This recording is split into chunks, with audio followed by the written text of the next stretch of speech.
હનુમાન દાદાના મંદિરે આવી ગયા છે દર્શન કરવા। આ અમારા ગામનું હનુમાન દાદાનું મંદિર છે। પછી પડખે બાપા સીતારામનું છે।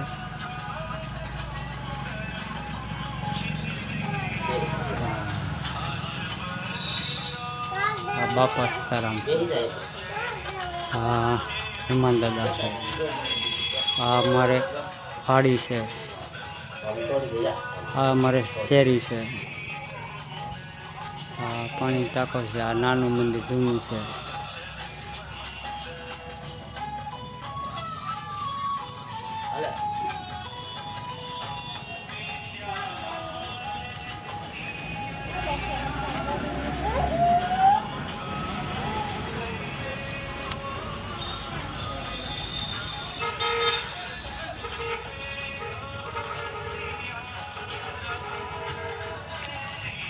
એ ટકા આમ જો, આમ જો ટકા, આમ જો।